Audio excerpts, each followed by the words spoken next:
श्री सरस्वती नमः, श्री गणपति नमः, श्री कृष्णाय नमः। देखिए, दूसरे स्कंद का दूसरा अध्याय प्रारंभ करते हैं। आप प्रेम से मन लगाकर श्रवण कीजिए। कहूँ द्वितीय अध्याय में हरि का सूक्ष्म रूप पुनि कछु वर्णों पुरुष की आकृति परम अनूप। श्री सुखदेव जी बोले कि ऐसे पहले प्रलय के समय में इस धारणा से ईश्वर प्रसन्न हुए। ब्रह्मा जी ने उनसे सृष्टि के रचने की स्मृति को प्राप्त होकर महाप्रलय से पहले जैसा यह विश्व था उसी प्रकार का फिर रचा। उनकी निश्चयकारी बुद्धि और अमोघ दृष्टि थी। इस धारणा से विश्व रचने का सामर्थ्य होता है। उपासना फल से विरक्त को शुद्ध आत्मधारण में अधिकार है, इसलिए वैराग्य के लिए सब कर्म फल की निंदा करते हैं। शब्द ब्रह्म वेद का मार्ग है जिसमें कुछ प्रयोजन नहीं। ऐसे स्वर्गाधिक नाम से साधक की बुद्धि ध्यान करती है। उन लोगों में घूमता भी है परंतु अपने अभिप्राय को नहीं पहुंचता, क्योंकि मायामय वासना में यह सो रहा है। इस कारण अखंडित सुख इसको नहीं मिलता। इसलिए पंडित लोग नाम मात्र भोग के भोग्य पदार्थों में जितने में देह का निर्वाह हो उतने ही में आसक्त होकर यह निश्चय करने वाली बुद्धि करे। बिना परिश्रम जब प्रयोजन सिद्ध हो जाए तो उनमें परिश्रम समझकर यत्न न करे। बिना परिश्रम यह पदार्थ हैं, फिर इनके लिए ज्ञानी पुरुष परिश्रम नहीं करे। शयन के लिए जब पृथ्वी है तो शैया के कारण परिश्रम करना वृथा है। शंका होती है कि व्यास जी ने यह शंका उत्पन्न करने वाला वचन क्यों वर्णन किया। दूसरे अध्याय के आदि में पहले तो ब्रह्म का वर्णन किया है, फिर पीछे भगवान की भक्ति का वर्णन किया है, उसके पीछे भगवान की कथा की प्रीति वर्णन की है। इसमें शंका यह है कि पहले कथा की प्रीति फिर भक्ति और तब ब्रह्म का चिंतन होना चाहिए। उत्तर आता है कि कथा के सुनने से भक्तों के हृदय में भक्ति उत्पन्न होती है, भक्ति से ज्ञान उत्पन्न होता है, ज्ञान से ब्रह्म का चिंतन होता है। इसलिए ज्ञान में जो चतुर व्यास देव जी हैं उन्होंने मुक्त होने के लिए 3 धर्म वर्णन किए तथा ब्रह्म के ध्यान में जो मतवाले योगी हैं उनको ऐसा विचार नहीं रहता कि यह बात पहले वर्णन करनी चाहिए, यह बात पीछे वर्णन करनी चाहिए। वे सबको समान समझते हैं, इसलिए उन महात्मा पुरुषों के कुछ आगे का विचार नहीं रहता। स्वतः सिद्ध तकिए के लिए भुजा है, फिर तकिया बनाने की क्या आवश्यकता है। जल पीने को अंजलि और भोजन को अन्न बहुत है, फिर पात्र का रखना वृथा है। दिगंबर रहे, वलकल पहने, वस्त्र से कुछ प्रयोजन न रखे, मार्ग में से चीर लाकर उनका कंधा बनाए, वृक्षों से फलादिक भिक्षा मांग पेट भरे, सबका भरण पोषण करने वाली नदियों से जल पिए, कभी वे शुष्क नहीं होती। पर्वत की कंदराओं में वास करे, उन्हीं में शरणागतों की रक्षा परमेश्वर करता है। फिर क्यों विद्वान होकर महात्मा धन में अंधे हुए अज्ञानियों का सेवन करते हैं। ऐसे अपना चित्त जब अपने आप ही सिद्ध हो जाए तब ईश्वर को प्रिय जान भवनाथ अनंत के महा आनंद से निश्चय स्वरूप को भजे, तब संसार के हेतुओं का नाश होता है। ऐसा कौन है जो परमेश्वर के ध्यान की चिंता को त्याग विषयों का ध्यान करे। पशु बुद्धि वाले तो विषय का ही सेवन करते हैं। अपने किए हुए कर्मों के क्लेशों को सहन करने वाले जीव वैतरणी नदी में पड़ते हैं। यह देख सदा परमात्मा का स्मरण करे, उसे एक पल को न भूले। अब मानसी पूजा का वर्णन करते हैं। कोई अपने देह के भीतर, हृदय के भीतर अवकाश में जो आदेश मात्र शरीर धारण किए पुरुष स्थित हैं, उस 4 भुजा कमल चक्र शंख गदा धारे प्रसन्न मुख ईश्वर को धारण करके स्मरण करते हैं। शंका होती है कि द्वितीय स्कंद के आदि में सुखदेव जी ने परीक्षित से कहा कि राजा यह तुम्हारा प्रश्न बहुत श्रेष्ठ है, परंतु भगवान को नमस्कार क्यों नहीं किया। भगवान को नमस्कार करना अवश्य चाहिए था। 3 अध्याय बिता के तथा तीनों अध्यायों में अनेक प्रकार की कथा कह के पीछे से बहुत श्लोकों से चौथे अध्याय में भगवान को नमस्कार सुखदेव जी ने क्यों किया। सुखदेव जी ने राजा की नवीन संगति देख के प्रशंसा भाव किया है कि राजा तुम्हारा प्रश्न बहुत अच्छा है। नई रीति प्रीति में तुरंत प्रसन्न नहीं होती। पीछे से भगवान वासुदेव ने परीक्षित की प्रीति देख के सुखदेव जी बहुत आनंदित हुए। आपका भय नाश करने को, ब्रह्म का लेख उलट देने में, परीक्षित को वैकुंठ प्राप्ति कराने में सुखदेव जी समर्थ हैं। इसलिए बहुत श्लोकों में भगवान के चरणों को नमस्कार किया। प्रसन्न मुख पद्म दलवत लोचन कदम्ब प्रसून के समान पीताम्बर धारण किए स्वर्ण के भुजबंधनों से में शोभायमान महारत्न दमक रहे हैं और महामणियों के जड़े हुए क्रीट कुंडल धारण किए हैं। प्रसन्न हृदय कमल के पात्र रूप स्थान पर जिनके चरण कमल योगीश्वरों से स्थापन किए जाते हैं। महालक्ष्मी भृगुलता हृदय में दिखाई पड़ती हैं। कौस्तुभ रत्न कंठ में धारण किए हैं जिसकी कांति कभी मलिन नहीं होती। ऐसी प्रसून माला ग्रीवा में शोभायमान है। क्रोंदनी अंगूठियां, कड़े, कंकण, नुपुर इत्यादिकों से भूषित हैं। चिकनी निर्मल घूंगर वाली श्याम आलोकों से शोभित, मनहरण मुस्कान युक्त, उदार लीला से हास्य युक्त नेत्रों पर अत्यंत शोभित भ्रकुटी का चलना उससे बड़ा अनुग्रह सूचित होता है। चिंतन करके प्रकट होता है। उनका दर्शन करे, जब तक मन धारण करके उनमें स्थित रहे। गदाधर के चरणों से लेकर हंसी पर्यंत एक एक अंग को बुद्धि से अनुभव करे। जो जो स्थान बिना यत्न प्रकट हो जाए उसको त्याग करो और जंगा आदि का ध्यान करे। वैसे ही बुद्धि शुद्धि होती जाएगी। पर अवर दृष्टा विश्वेश्वर में भक्ति योग जब तक न हो तब तक स्थूल विराट पुरुष का रूप आवश्यक कर्म के अनुष्ठान के उपरांत नियमों में तत्पर हो स्मरण करे। यह तो समीप मृत्यु वाले का कर्तव्य है और अपने आप देह त्यागे उसका कर्तव्य है। हे नरनाथ, जो इस लोक को त्यागने की इच्छा करे वह स्थिर सुगत एक आसन से बैठे। शुभ काल में पुण्य देश में मन को आसक्त न करे। प्राण को जीते मन से योगाभ्यास ही योगी को मोक्षदायक है। अपनी निर्मल बुद्धि से बुद्धियादिकों का दृष्टा जीव में मन लगाए। जीवात्मा को शुद्ध चैतन्य ब्रह्म में एक करके आनंद को प्राप्त होकर सब कृत्य से विराम करे। इससे परे कोई कार्य कर्तव्य नहीं। जिस आत्मा स्वरूप में देवों का परम प्रभु काल भी समर्थ नहीं हो सकता है, वहाँ जगत के ईश्वर देवताओं की क्या सामर्थ्य है।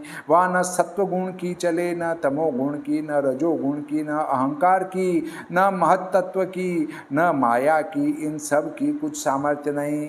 फिर जगत की तो क्या सामर्थ्य है, यह भी नहीं कहने वाले उसको विष्णु का परम पद कहते हैं। आत्मा को त्याग कर और में मित्रता नहीं करते। पूजनीय ईश्वर को क्षण क्षण में हृदय से मिलाते हैं। ईश्वर का चिंतन करके इस प्रकार मुनि स्थित होकर सब से उपराम प्राप्त करे। ब्रह्मज्ञानी की दृष्टि से बल से विषय वासना त्याग कर अपनी एड़ी से गुदा को बंद कर सब परिश्रम जीत नाभि आदि 6 स्थानों में पवन को प्राप्त करे। वह पवन जो नाभि के मणिपूरक चक्र में स्थित हैं, उसको हृदय में अनाहत चक्र में रोककर उदान गति से कंठ के विशुद्ध चक्र में उस पवन को प्राप्त करे, वह मुनि हैं। पीछे बुद्धि से अनुसंधान कर चित्त को जीतने वाला अपने तालु के मूल में धीरे से उस वायु को प्राप्त करे। दोनों कान, दोनों नेत्र, दोनों नाक, एक मुख, इन सातों को रोक कर किसी वस्तु की चाहना न करे और वहाँ से उस भ्रकुटी के भीतर आज्ञा चक्र हैं उसमें प्राप्त करे। एक घड़ी स्थित होकर, एक घड़ी का अर्थ है 24 मिनट, एक घड़ी 24 मिनट और एक मुहूर्त 2 घड़ी अर्थात 48 मिनट। शुद्ध दृष्टि कर पर ब्रह्म को प्राप्त हो। ब्रह्मरंध्र को भेद कर देह इंद्रियां सबका त्याग करे। यह पूर्वोक्त सद्यो मुक्ति कही। अब क्रम मुक्ति कहते हैं। हे नृपेंद्र, जो ब्रह्म के स्थान में होकर जाता है, जहाँ गगनचारी सिद्धों का विहार स्थान है और अनिमादिक अष्ट सिद्धि मिलती है, उस ब्रह्मांड में मन इंद्रियों के साथ ही चला जाता है। क्योंकि मनुष्य के समय जो वासना प्राणी के हृदय में रहती है कि सब लोगों के भोग भोगता हुआ जाऊं, तो मन इंद्रिय सहित जीव जाता है। पवन रूप जिनकी देह उपासना, भगवत धर्म, अष्टांग योग, समाधि, इनके करने वाले योगीश्वरों को त्रिलोकी के बाहर भीतर सब स्थानों में जाने की गति होती है। ऐसा कहते हैं कि वे उस गति को कर्मों से नहीं प्राप्त होते हैं। वे हे भूपाल, आकाश में होकर ब्रह्मलोक के मार्ग में ज्योतिर्मय सुषुम्ना नाड़ी से अग्नि अभिमानी देवता को प्राप्त होता है। पीछे सब मल रहित हो, ऊपर वर्तमान हरि संबंधी तारा रूप शिशुमार चक्र को प्राप्त होता है। शिशुमार चक्र का वर्णन पंचम स्कंद में करेंगे। श्री विष्णु भगवान और सूर्यादिकों का आश्रयभूत विश्व की नाभि रूप चक्र का उल्लंघन करते हैं, क्योंकि उसके परे फिर स्वर्गीयों की गति नहीं है। इस कारण एक ही निर्मल लिंग शरीर अनुरूप होकर औरों से नमस्कृत ब्रह्मवेताओं के स्थान महरलोक को प्राप्त होता है। महाकल्प की आयु वाले पंडित भृगु आदि जहाँ रमण करते हैं। इसके उपरांत कल्पांत में श्री शेष जी के मुख की अग्नि से संसार को भस्म देखकर सिद्धेश्वरों से सेवित स्थान जो द्विपरार्ध में स्थित रहता है, उस ब्रह्मलोक को जाते हैं। उस ब्रह्मलोक में शोक, वृद्धपन, मृत्यु, दुख, भय कहीं से कभी नहीं होता है। जो भगवत के ध्यान को नहीं जानते हैं, उनको भगवत की कृपा बिना दुखकारी चित्त को व्यथा उपजाने वाला जन्म मरण होता रहता है, परंतु वहाँ शोकादिक कभी नहीं होते हैं। जो ब्रह्मलोक में जाते हैं, उनकी गति 3 प्रकार की है। जो बहुत पुण्य, बहुत दान कर गए हैं, वे कल्पांतर में पुण्य की न्यूनाधिकता से अधिकारी होते हैं। जो हिरण्यगर्भ आदि की उपासना के बल में गए हैं, वे ब्रह्मा के संग मुक्ति पाएंगे। जो भगवत के उपासक हैं, वे अपनी इच्छा से ब्रह्मांड को भेद कर श्री वैकुंठ में वैष्णव पद को पाते हैं।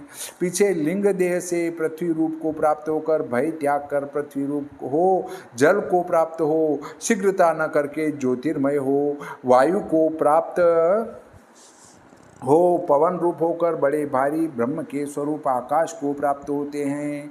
भगवत भक्त को ब्रह्मांड भेदने का जो प्रकार है, वह कहते हैं ईश्वर अंश से स्पर्श, उसकी मात्रा के द्वारा वायु, वायु के अंश से रूप, तन्मात्र के द्वारा तेज, तेज के अंश से रस, उसकी मात्रा से जल, जल से गंध और जल की मात्रा से पृथ्वी होती हैं। यह सब मिलकर चतुर्दश भुवनात्मक विराट शरीर ब्रह्मांड होता है। उस ब्रह्मांड का 500 कोटि योजन विस्तार है। पृथ्वी शब्दवाच्य विशेष अंडकटाह 100 कोटि योजन विस्तार वाला है। योजन, 1 योजन 4 कोस और 1 कोस 3 किलोमीटर। कोई 500 कोटि योजन कहते हैं। फिर वायु आदिकों के अनगिनत अंश हैं, वे उत्तरोत्तर 10 गुणे अधिक हैं। 8 पृथ्वी के आवरण व्यापक हैं। घ्राण से गंध, रसना से रस, दृष्टि से रूप, त्वचा से श्वास, श्रोत्र से आकाश के गुण को प्राप्त होकर योगी प्राण से उन क्रियाओं को प्राप्त होते हैं। अहंकार 3 प्रकार का है, तामस, राजस, सात्विक। तामस से जड़भूत सूक्ष्म उत्पन्न होते हैं, राजस से बहिर्मुख 10 इंद्रियां और सात्विक से मन इंद्रिय देवता। उनका लय उस अहंकार से नष्ट होता है। वह योगी भूत सूक्ष्म इंद्रियों का लय मनोमय देवमय अहंकार की गति से प्राप्त होकर गुणों का जिसमें लय, ऐसे महत तत्व को प्राप्त होता है। हे नरेश, आनंदमय जीव उपाधियों के अंत में प्रधान रूप से उस आत्मा को प्राप्त होता है। भगवत की गति को जो गया है, वह फिर इस संसार में आसक्त नहीं होता। हे राजेंद्र, यह दोनों मार्ग वेद ने गाए हैं। सनातन मार्ग आपने जाना है। पहले भगवान की ब्रह्मा ने आराधना की थी, तब भगवान ने वासुदेव ने यह गति ब्रह्मा जी से कही थी। जो जीव संसार में फंसे रहे हैं उनको इससे अधिक और कल्याणदायक मार्ग नहीं है जिससे कि भगवान वासुदेव में भक्ति योग हो।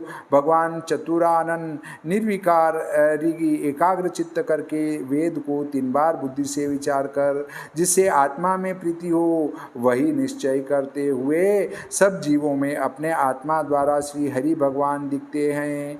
बुद्धि आदि जो ईश्वर के देखने के उपाय हैं और अनुमान करने से जो लक्षण हैं उनसे दिखते हैं। हे नृपेंद्र, इस कारण सर्वात्मा हरि सर्वत्र सब काल में श्रवण करने के योग्य हैं और वे ही मधुसूदन सब जीवों के स्मरण करने योग्य हैं। जो कोई भगवान सर्वव्यापक की अथवा ब्राह्मणों की अमृत कथा को श्रवणों से भली प्रकार भर भर कर पीते हैं वे विषयों से अति दूषित अंतःकरण को पवित्र कर श्री हरि के चरण कमलों के समीप जाते हैं।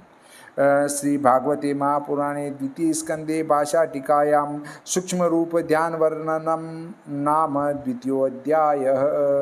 बोलिए श्री कृष्णचंद्र भगवान की जय, श्री रामचंद्र भगवान की जय, बजरंग बली की जय, श्री गणपति जी महाराज की जय।